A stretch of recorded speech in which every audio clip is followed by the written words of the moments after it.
So tonight, we're going to be talking about a topic that I know is near and dear to so many leaders because this is the most frequent conversation that I have with pastors who are both in and outside of our program. This week, I had this conversation with several new teams as we have onboarded leaders and teams to come in and be a part of this conversation. We've talked about this so much, and that is retention. And that is, if somebody comes to visit, how do we get them to come back? How do we keep people coming back so that it's not just one visit, but it's multiple visits? Good to see you, Pastor McGee, Pastor Hayes. Thank you all for chiming in. The others, as you come in, if you would, just let me know where you're watching from, just there in the comments, in the chat box, and I would love to say hello to you. So we've got to figure out, how do we keep people? How do we get people to come back? Now we know, and this is always my approach throughout this program, is that I don't profess to have all of the answers to all of the issues and all of the questions that plague the church, but I do profess a strong desire to be a part of the solution, a strong desire to see the Lord somehow use my life and this program to help us move forward. And so what we want to talk about is, how do we build a strategy to help us keep new guests?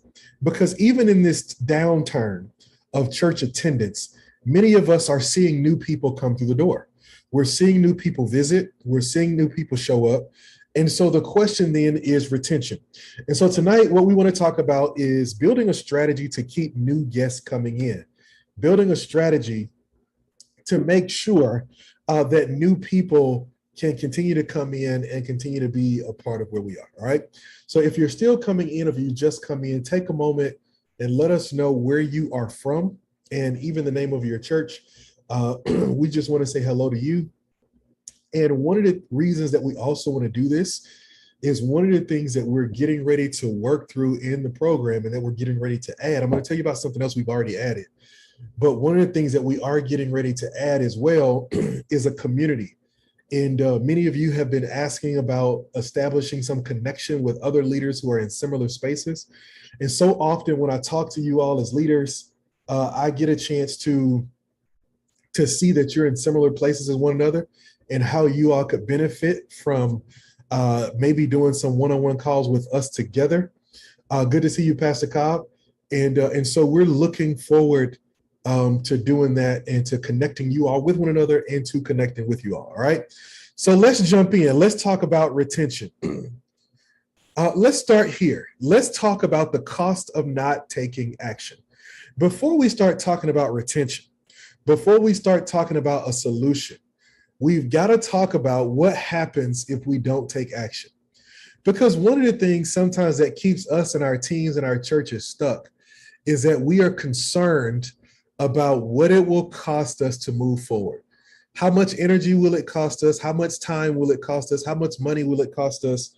Will it cost us people? All these different things. But here's what I want to tell you tonight.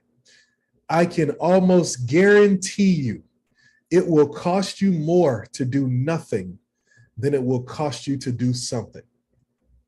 Let me say it again. It will cost you more to do nothing than it will cost you to do something. Let's talk about the cost of not taking action. Here's a stat that was true pre-COVID, and the numbers on this might be a little different now. So the numbers on this are probably lesser. But one of the numbers that was true pre-COVID is that every year, every church can expect to lose about 10% of its congregation. Every year, every church can expect to lose about 10% of its congregation. All right. And that's for different reasons. You'll lose some people to marriage. You'll have a young lady in your church. She'll get married to a guy who already has another church and they'll go to his church. You'll lose some people to divorce. You'll have a couple in your church. They won't make it. Inevitably, one or both of them will leave the church in an attempt to start over and avoid the awkwardness. You'll lose some to people passing away. You'll lose some people to people getting new jobs and being moved to a different space. And then you'll just get the regular old church transfers or church hopping, where some people will just change churches because they're moving with the flavor of the month or the flavor of the year. So you've got to be prepared that it's almost guaranteed that you will lose 10% every year. So if you're a church of 50 people, you need to be prepared that 5 of those people won't be with you this time next year, right? That's just bottom line, right? So if we know that we're going to lose people, whether we want to or not, then one of the things that we got to think about is how do we not, if we want to grow, we can't just replace the people we lose. We've got to add people over and above that, right? So if we're going to lose 5, adding 5 people over a year is not growth, right? That's maintaining, right? Or one term that many consultants will use is stagnation, right? That's being stuck at the same place, right? And as you hear me use these terms, please understand I'm not saying this from a standpoint of we got to do better and stuff like this, but I'm saying this from a standpoint of just using terms that we can all understand. And so if we want to see growth, what we do is we've got to add more people than we're going to lose. And this becomes more important depending on the average age of the people in your church, and depending on who's filling up your church right now. All right. And so when we don't take action, here's what it costs us. It costs us volunteers. Not only the volunteers we could have, but the volunteers we have. Without taking action, we continue to place the burden of the church on people who might be just as tired as we are, right? So we risk volunteers when we don't take action. Another thing we risk is finances. Whenever God transforms a life, he transforms a wallet. When somebody comes into the kingdom, we impact their lives in every area, in how their mothers and how their parents, fathers, in how their co-workers, everything. And one of those areas is finances for them and for you. So somebody else's blessing and breakthrough is being held up because they don't know spiritual principles in their giving yet.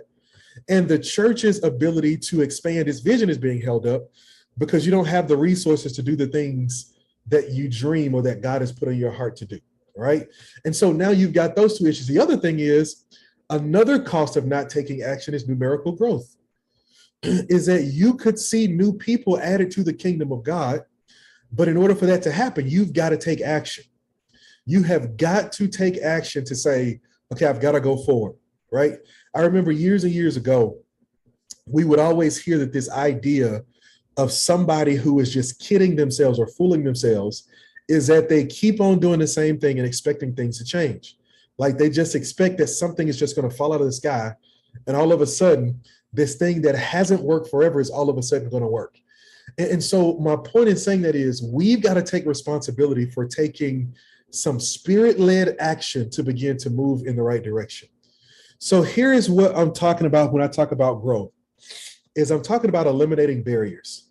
Because I'm not one of those people who believe that we can force growth, that we can force this and we can force that. I don't believe that. But here's what I do believe. I believe that we can eliminate barriers to growth. We can eliminate barriers to growth. All right. I'm going to talk about this a little bit. But in some of our churches, we've seen a migration, especially in churches under 150. We see people migrating to the larger churches. And one of the reasons that people do that is because in some ways it's just easier. It's just easier. When they go to those larger churches, they've already put systems in place. They've already organized things so that people don't have to guess and figure it out. Okay. And I know that there are some things that larger churches can offer that churches under 150 cannot, but there are also things that churches under 150 can offer that larger churches cannot. And so you have some advantages, but you must choose to take action. So if there is a thesis, if there is a primary opening statement, if this is a sermon and this is my introduction, what I'm saying to you is that you've got to take action. For those of you who are already a part of the program, it means that you've got to set aside a day and time to work on this stuff. You've got to schedule your one-on-one meetings every month with me so that we can do them. You've got to work through the program with your team, and you have got to start taking action. If we as leaders don't take action, we cannot rightfully expect it from people. For those of you who aren't a part of the program, this is a chance for you to step in and say, okay, look, let me get the help I need. And if this is not the program for you, maybe there's another program that's out there for you. Go and join that. Or maybe your denomination is offering resources for you. Whatever it is, you just need to take action to start moving forward. Maybe you're taking action is you need to get back in your prayer closet and go into a time of prayer and intercession for your church and consecration, whatever it is. But my whole point is you've got to take action. All right, let's keep going. So what is the goal? When we talk about doing this, what is the goal?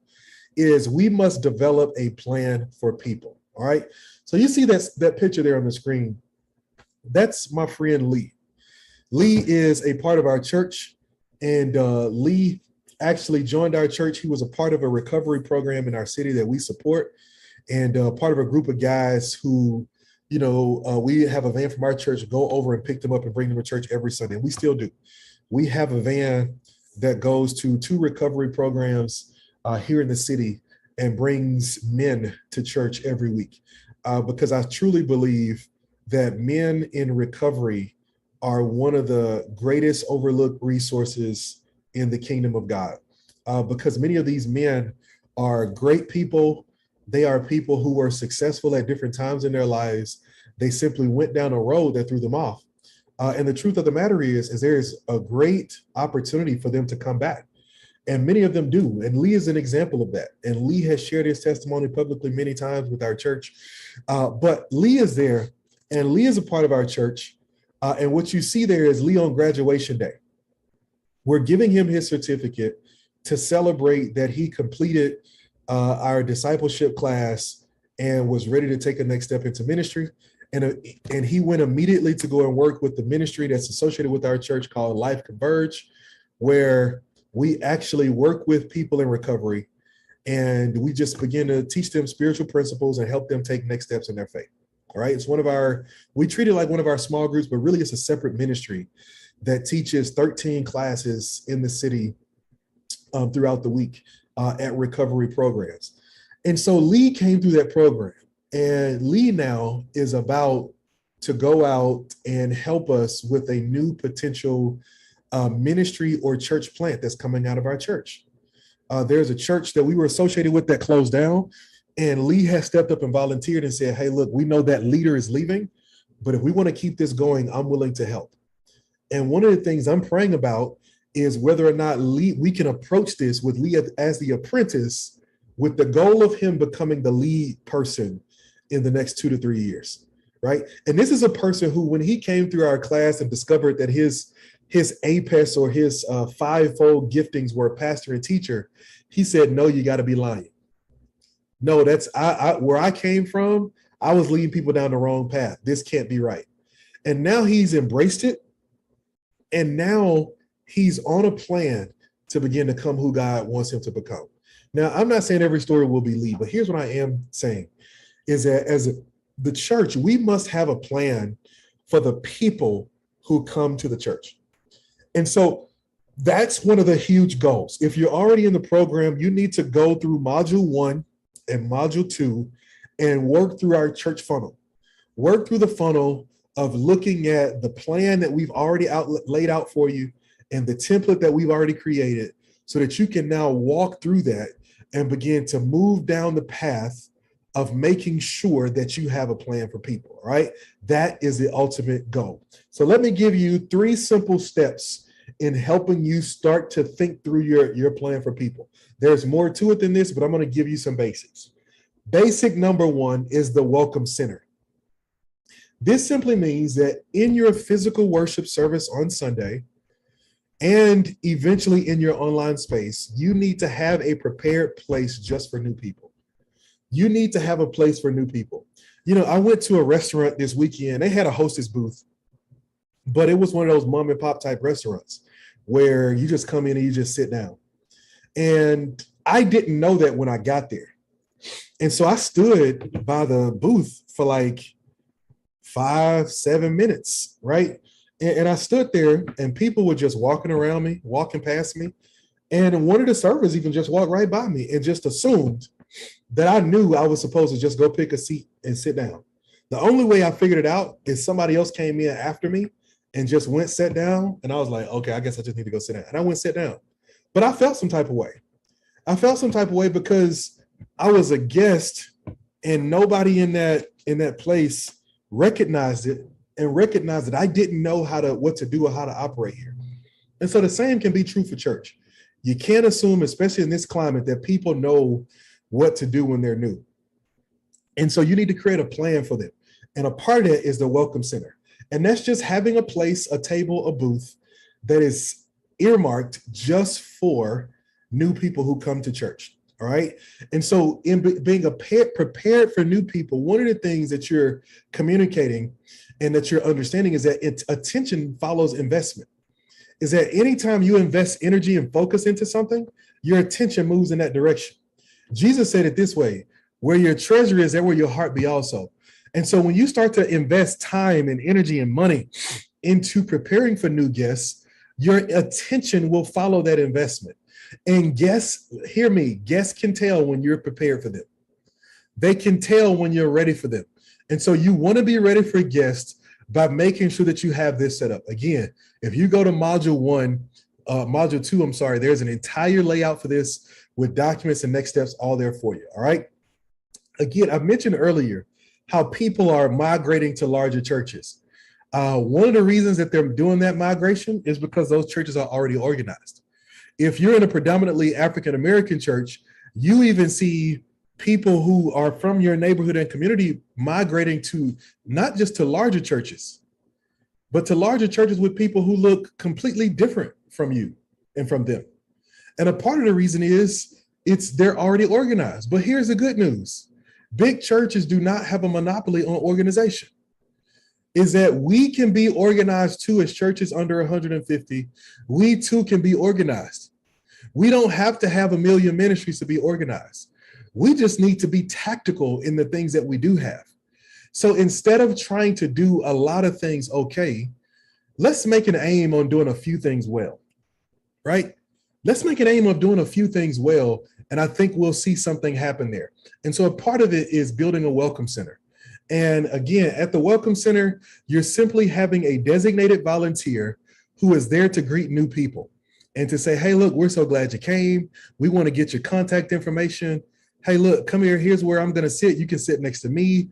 Or, hey, are you a front row person or a middle person? Like, what do you like? Okay, here you could go sit here, so forth, so on, blah, blah, blah. All right. Right. You can do all of those things and just kind of lay them out there for the Welcome Center. But the goal is to make sure that people know you're prepared for them. Number 2 is the follow-up. The follow-up is that you want to clearly define the desired action and move people towards it. All right. What are we talking about? Okay. People visited the church. Now what? People came to visit. Now what? What do we do next? What does that mean? Well, here's what it means is that now you've got to have a plan that says, okay, here is where we go next. Here is what we do after that, right? Here is where we go here.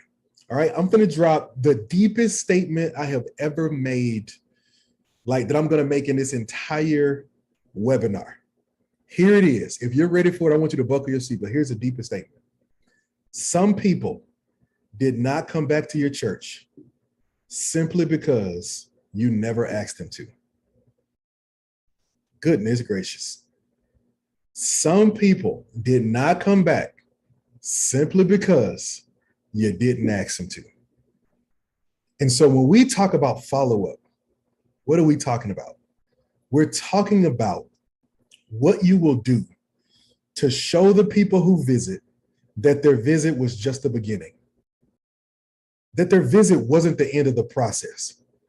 Because sometimes we can treat people like, oh, you came, that was great, man. We're glad we had you here. God bless you. You have to communicate to people that this is just the beginning, that there's a next step. Okay, well, what is the next step? Well, in that picture you see there, you see another group of people, the people who graduated with Lee. And I think there was one more in that class, right? But we let them know that, hey, look, this was the first step. Your next step is you need to attend one of our new members classes. Then after that, you need to get into a small group. And you need to be serving on a ministry team. And now, after a year, we're just getting ready this fall to add our development series, where now we're going to say, okay, if you want to go to the next level, we're doing training for people who feel called to share the word, preach and teach the word. And we're doing training for people who feel like they have a prophetic gift and want to be a part of our altar ministry team, right? And it's not going to be complicated. It's going to be one training a month for each of those. And we'll probably do it for 3 months, September, October, November. That's it. But it's next steps. All right. So how do you kick off your follow-up process? 4 things I want to challenge you to do. Number 1, call them. If somebody visits your church, you need to call them within 48 hours. Again, if you go into module 2 of your members area, there is a script for you to call them. All you got to do is follow the script. Second thing you need to do is email them, right? If you go into module 2, there's also an email script. You need to follow up with an email. Thank you for coming. This could be a template email that's the same every time somebody visits. Then, because people don't answer phone calls and they always don't read emails, you need to text them. Same thing. Text the people, let them know you're glad for them to visit. And then number 4, simply invite them back. Invite them into the next step. You want to invite them to come back to church, and you want to invite them to come into the discipleship class. All right. When we say invite them back, one of the things that we're adding to our process is that our ministry team or our staff is writing handwritten postcards that we're going ahead and writing them, signing them, putting them in envelopes. So when we get the list of people who visited on Sunday, on Monday, we're going to address those envelopes and drop them in the mailbox so that they get them by Thursday or Friday of that week. And in that handwritten note, we're going to say to them, we want you to come back and visit us this weekend, right? We're going to put it in there. We're going to say it. But all of those are different ways to follow up.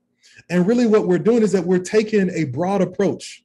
We're taking a shotgun approach, right? We don't just want to call people and they didn't answer. We'll say, well, we called, they didn't answer, right? That's a lazy pursuit. And so we really want to pursue people.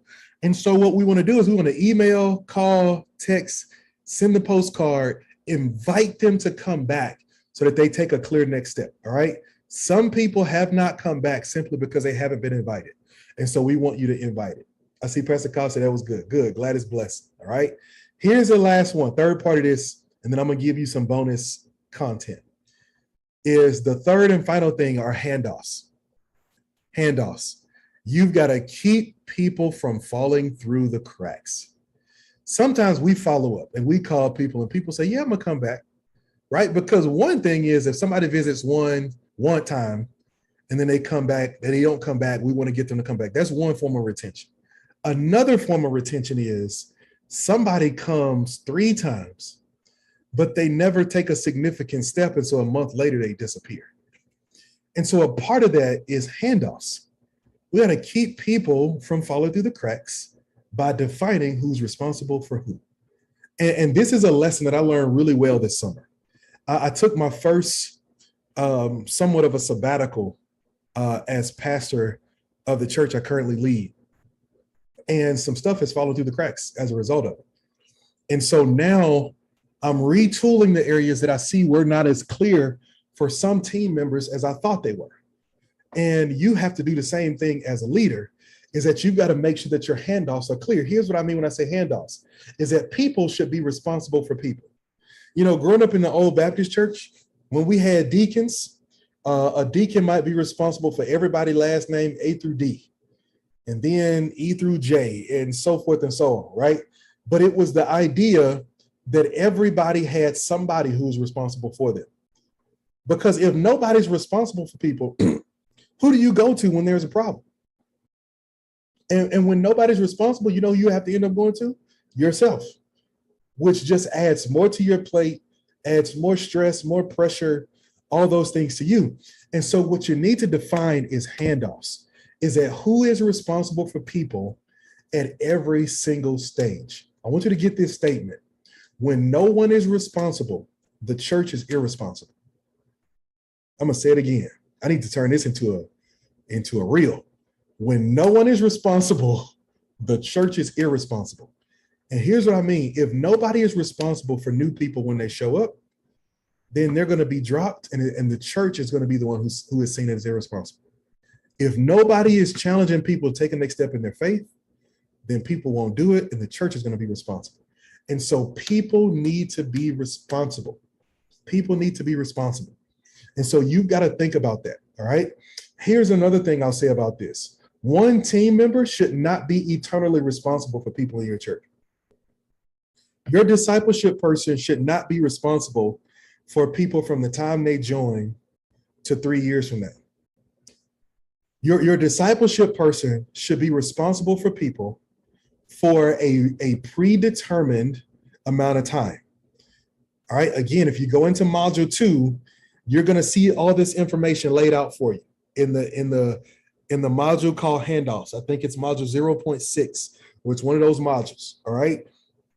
Here's what we believe, and here's what our philosophy is that our discipleship team, which we call connections, is responsible for a person from the time they fill out a connection card until they take 2 specific actions. Number 1, attend a small group 3 times, and number 2, serve with the ministry 3 times. That's our goal.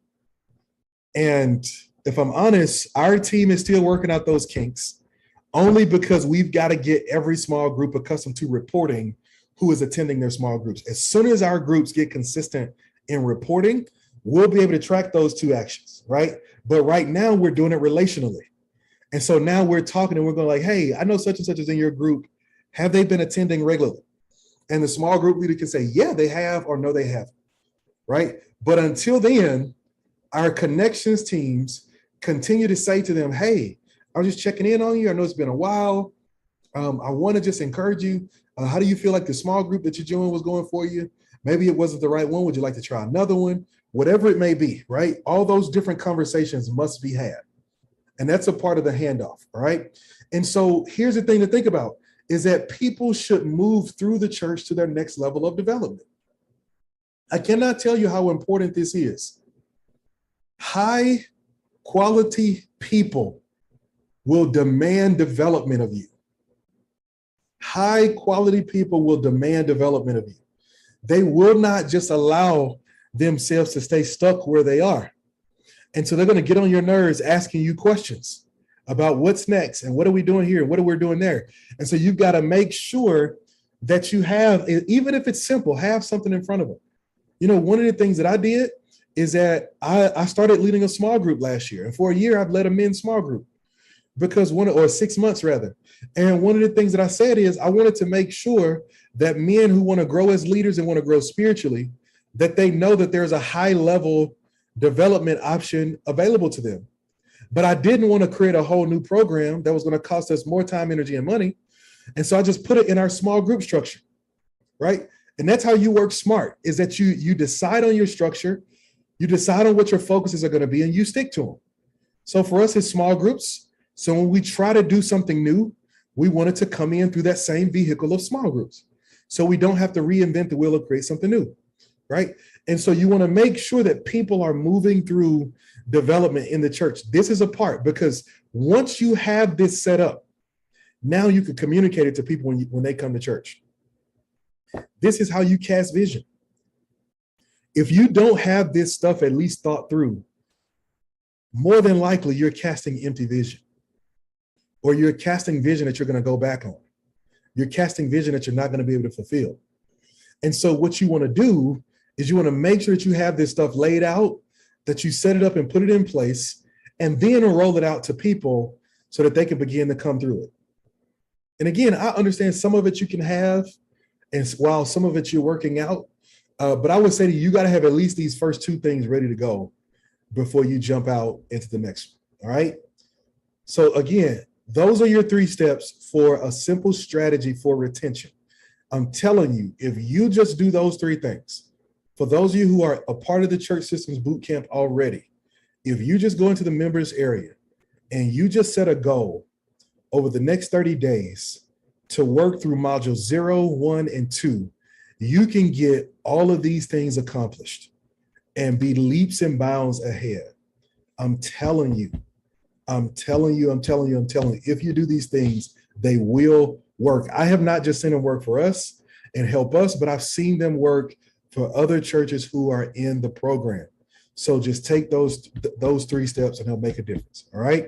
Really quickly, before I jump to the next piece, somebody in the comments or in the chat, tell me really quickly what jumped out to you the most. What was the most impactful thing that I shared so far in this part of the webinar?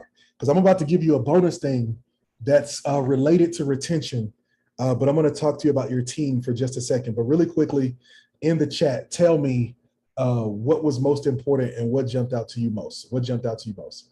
And most of you are responding to directly to me. You can also respond. You can also respond to everyone. So you can talk to me. You can talk to everybody. You can kind of go into it. All right. Somebody said, when no one is responsible, the church is irresponsible. Come on, somebody. Come on, somebody. And if you came in late, let me know what church you're from, what church and what city you're from, just so we know who you are and we can shout you, so I can shout you out. All right.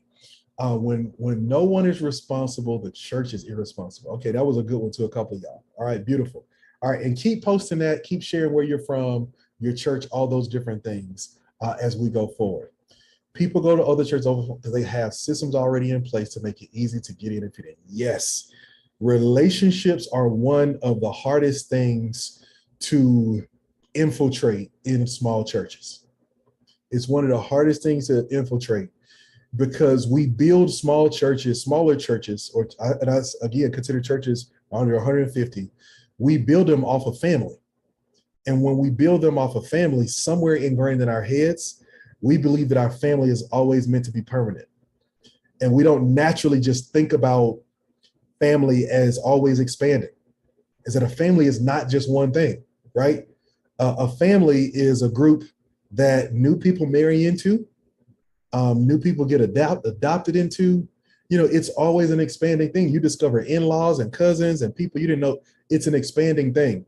And so it is important to have the systems in place that make it easy for people to do all those different things. All right. Michael from Anchorage, good to see you. Good to see you. I think that's the furthest away we have ever had somebody. And funny enough, I was standing in front of a map just 3 days ago, and I was looking at a US map and I was like, man, what's one place that I've never been that I'm really intrigued by? And Anchorage was one of the places that I pointed to on the map. So glad to have you here.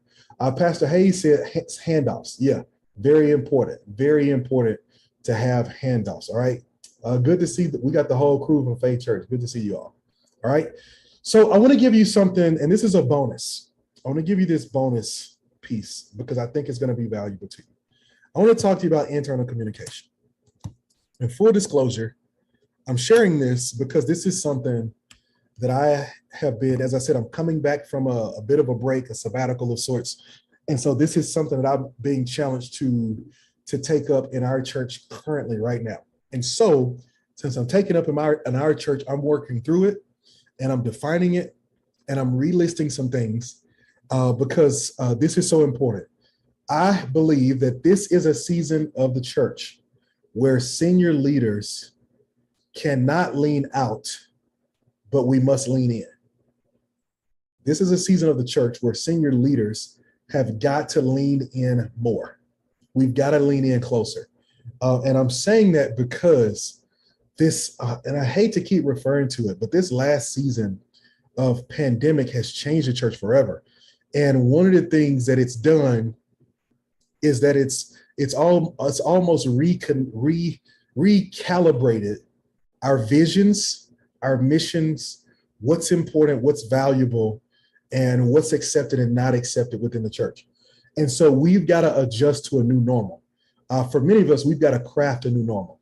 And so one of the things that I realize is, as the senior leader, I am the chief vision officer.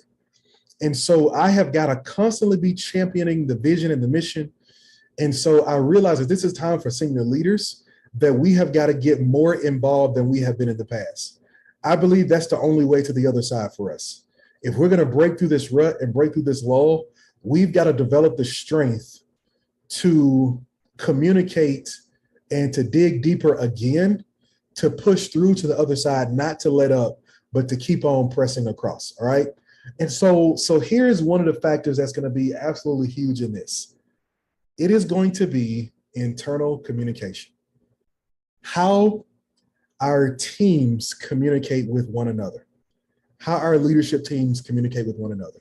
And I have a solution for this with those of you who are already a part of the boot camp. I'm going to share it with you here in a little bit. I'm going to share with you the the solution that is there so that you can plug into it. But we've got to be thinking about how we communicate. All right. So 2 quick things I want to give you. Number 1, I want to talk about vision accountability.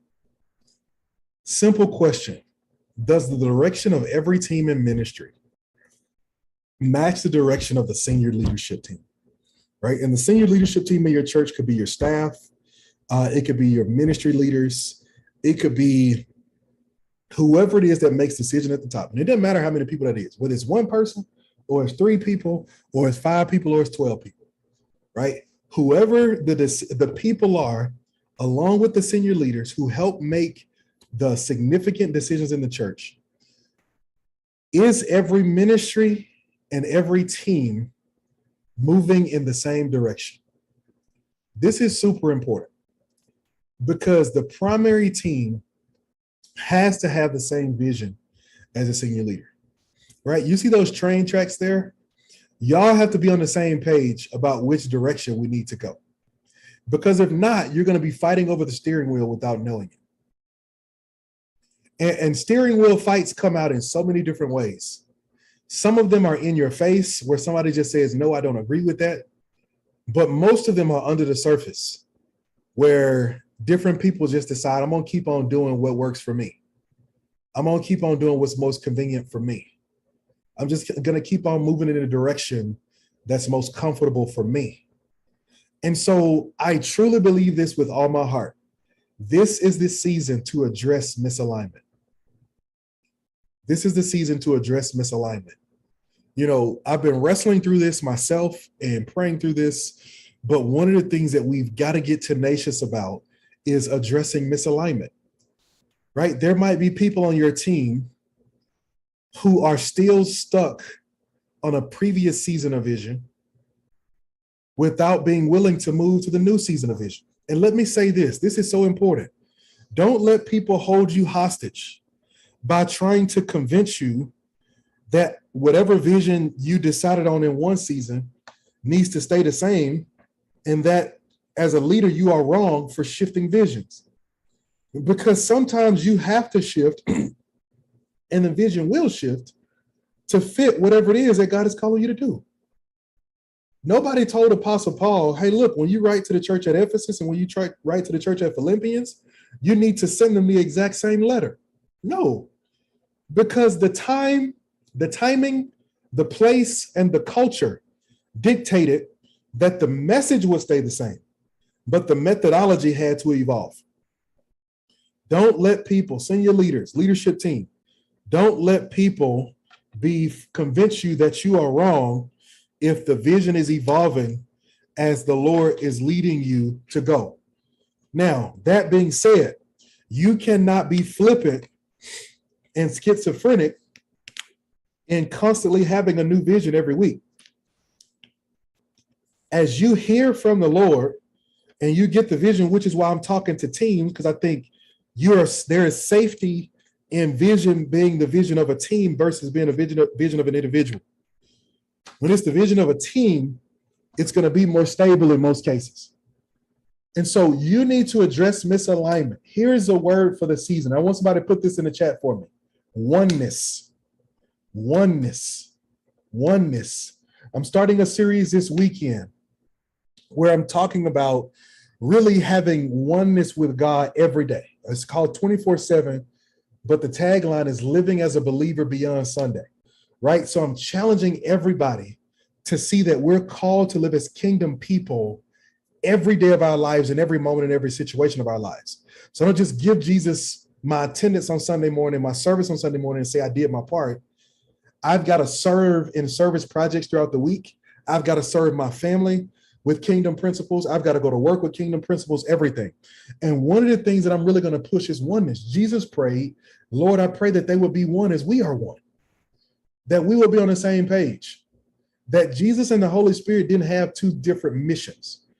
And so thus our team needs to follow the example of the Trinity in all being on the same page and moving in the same direction. All right. So vision accountability. And then here's the second one is role accountability. All right, y'all, I'm going to ask some hard questions. And I'm going to use some terms that's going to sound real business oriented, but they were just the only terms the best terms that I can find to communicate what I'm trying to say. All right. So here's a hard question. What are the rewards or consequences for assigned responsibilities? All right. So let's talk about this. And I know we're going to get into the nitty gritty, but this is why I'm going to invite y'all and put y'all in a Facebook group that's just for us, right? It's just for people who are in this or in this space, and leaders. It's going to be for leaders who understand this, right? How do we reward our top performers? And again, that's that term. I don't like the term performer necessarily, but I just need to communicate this idea. How do we reward the people who accomplish the mission and are great examples and culture carriers in our church? That's probably a good term. How do we reward our culture carriers? Right? Because what's celebrated is often repeated. Right? Just like with a kid, when you say congratulations, oh, that's so good when they did something, they'll mess around and keep on doing that thing because they know you value it. So how do we reward our culture carriers? Right? How do we reward our culture carriers? Like, what's the reward? How often do you stop and say thank you? And I'm telling you right now, I'm whooping myself when I talk about this, because I am not one of those people who just naturally stops and says thank you. I've gotten better at it, but man, I struggle with that. But I realize if we're going to see our culture go forward, I got to grow in that area. I can't sit here and keep on trying to tell people that they've just got to do their job better, whether I appreciate them or not. We've got to say thank you to our culture carriers. Yeah, I like that too, Lori. I'm going to make that's going to be in the list. All right. And side note, oh my God, I'm so glad you said that, Lori. Here's one of the things I want y'all to know, that Latoya and I are working on something that we call our language list for our church, language list. We're literally going to take all the terms that we want to become the core of our culture, and we're going to define what we mean when we say a thing, right? We're going to define words so that we don't leave it to the culture, or we just don't leave it to people to define what we mean when we say something, right? It's going to go from stuff as simple as, what do we call the room where we gather? Do we call it an auditorium? Do we call it the sanctuary? What do we call it? A main room? What do we call it, right? We're going to put that on the list and say, this is our language for what this room is, right? Same thing. And that term culture carriers is going to be the people who are walking out exactly who we believe God has called us to be at a church, right? So how do we say thank you? How do we reward and celebrate the people who are culture carriers? But then how do we address the people who are culture killers? How do we address culture killers? When people are holding our culture hostage, how do we address that? And I'm not telling you this is an easy thing, because I'm telling you right now, I'm fighting with this right now, where I'm trying to figure out, how do I continue to elevate culture carriers and address culture killers, and maybe not even always culture killers, but sometimes culture hostage takers, right? Or people who are stuck in previous culture, right? How do we do that? And so as a leader, this is something, especially in this season, that you've got to be thinking about, right? How do you do that, and how do you make that happen? All right. So if you have a question, go ahead now and drop in the Q&A. I'm going to give you this last spiel, and I'm going to share with you, those of you who aren't a part of the program, I'm going to share with you how you can become a part of the program. And as I share that with you, I want to start preparing as well to answer your questions. All right. But here is the gist of what you get with our program, is that what you get with our program is really a few main things. These are the benefits of taking action today. I already told you the cost of not taking action. Here are the benefits of taking action today. Number one is that you get access to our systems coaching library. You heard me all throughout this webinar referring to the modules. These are videos that I have recorded where you can go in there and you can watch those videos and you can get detailed training on specific areas. So when we talk about the Welcome Center, there's a training just for the Welcome Center. We talk about follow-up, there's an entire video just for follow-up. There's an entire video just for handoffs. All those things are there for you to walk you and your team through it. And the reason we do it that way is because as a pastor, as a senior leader, you don't need to be the only one learning how the systems work in the church. That's just putting more work on you. You need to make sure that it's available to the people who actually have to help you organize it and execute it. And that's why we do it. As Pastor, you see, Pastor Pell said, it's been game changing. Thank you for that. And it's so simple and it's right there. And alongside with the videos, we give you templates. So for every video you watch, there's a document that you can download and customize in Google Documents so that you can, all you have to do is take out the information that I have in there, take out our name and put your church name in there and you have it. All right. And you do it and you lay it out there and you put it in place. All right. The third thing is that you get access to is, in addition to this call every week, we do this call every Wednesday, 7:30 p.m. Central, 8:30 p.m. Eastern, I think 5:30 p.m., whatever time LA is on, right? I don't know what y'all time is called. It's not Western time. They can't, Pacific. There you go, Pacific, right? So it's all there. In addition to that, you get a monthly private coaching call. That coaching call, it's your choice every month. It could be one-on-one between myself and the senior leader, or it can be between me and the senior leader and their team, to be almost like a training session on a specific area of ministry that you would like me to help address with the team. I help you with developing and training your team and coaching them through doing these things. And then finally, and this is something new that we've added for you, is that you get access to productivity oversight. So let me explain what I mean when I say that. What I mean when I say that is that I will add you and your team to a base camp and base camp project. And base camp is a productivity program or app that you can use to manage tasks, to assign tasks, to follow up on tasks, to make sure that your entire team stays on the same page. So by being a part of our program, I can add you to a team and it costs you nothing extra, and you and your team can communicate and be on the same page about what you do.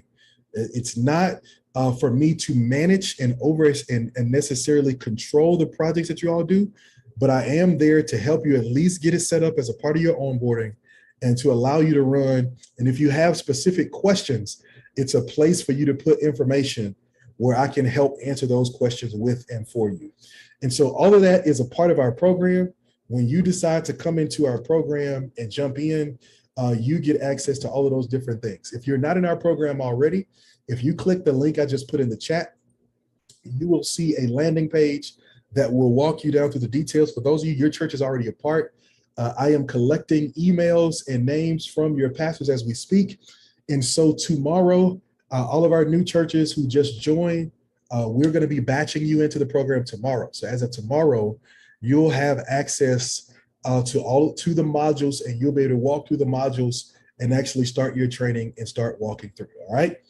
So if you're not a part of the program already, listen, we would love to have you in the program to be able to come alongside you. You know, my goal in this, Latoya's goal in this, all of us in this is for us to help you take the next step. This is the execution of the apostolic call that I believe God has put on the apostolic and prophetic call I believe God has put on our lives. And we want to come alongside you and help you. And when I say that, I believe the apostolic is always moving forward and the prophetic is always moving upward. And so we want to help the church move forward while staying focused on a God view and not just a man-made view as we go there. All right. Pastor Penn said, talk about the retreat. Yes. So with all of our the senior leaders who are in our program, we make available to you a retreat. We do a strategic retreat each year in November. This year, the dates are November 1st through 4th. And for that strategic retreat, we are going away and we're going to spend those 4 days in Destin, Florida. And we are going to put together a strategic plan for 2023. Last year, we came out of that and gave birth to a plan called Kingdom Culture and Kingdom Advance. And we really put together a blueprint that covered everything from who we want to reach this year to the projects we want to do this year to all those different things. And our theme for this year is going to be Kingdom Clarity. And so we're coming out with clarity.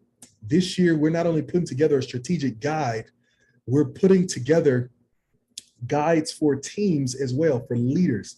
And so we're going to strategically customize our guide to specific ministries in the church. Specifically, the three that we are really leaning towards right now: discipleship, worship planning, all the things around worship, all those things around that, and then volunteers.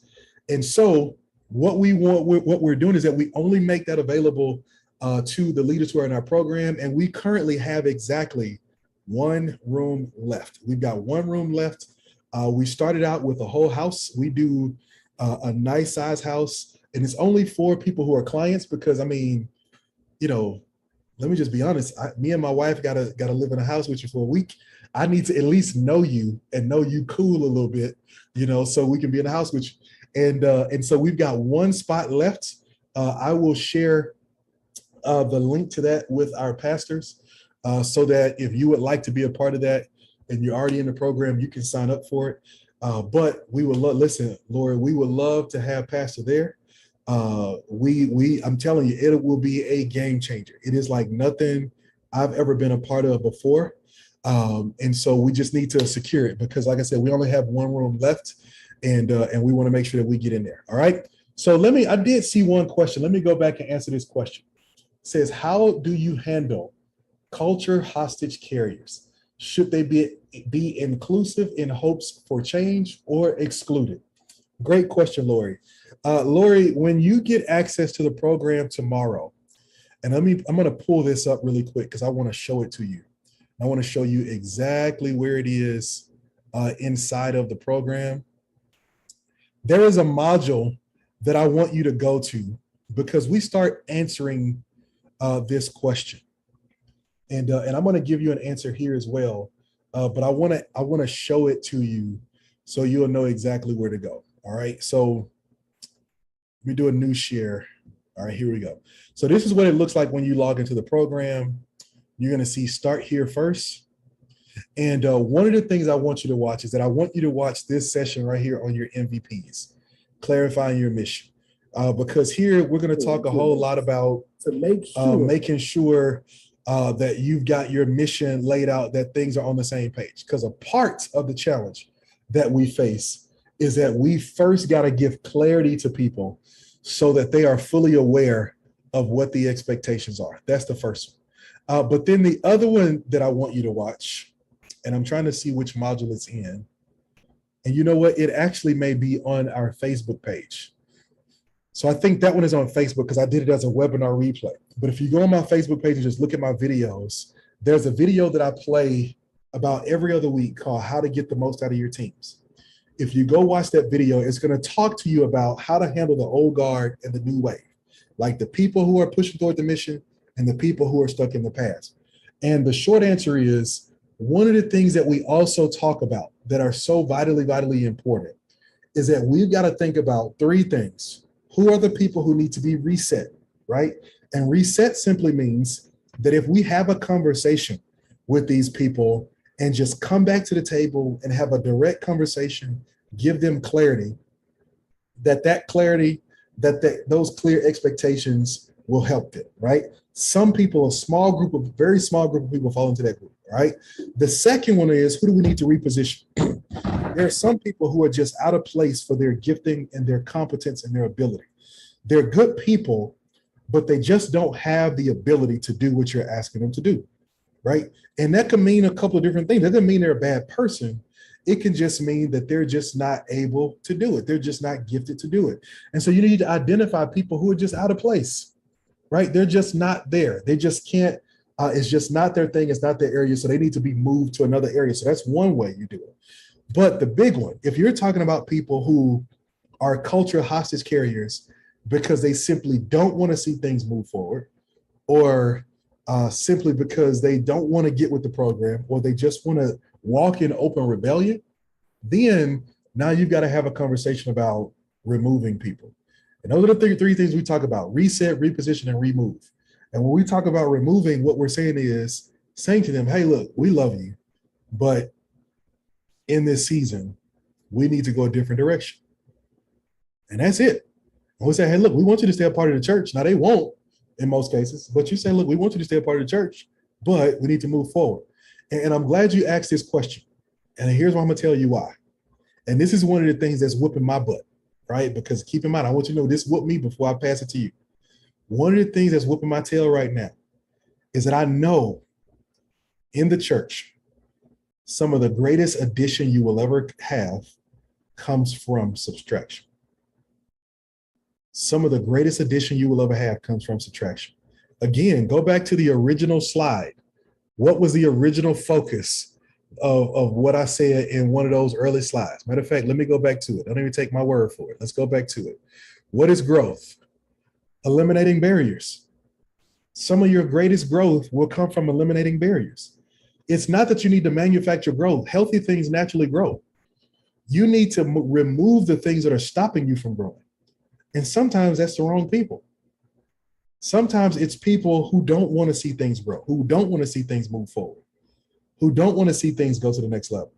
That's what it is. Sometimes that's the issue. And so you've got to be aware of that, and you got to choose to say, okay, look, we've got to address this and we got to take things forward. I'm telling you, it's easier. In some ways, it's easier now than it will be later.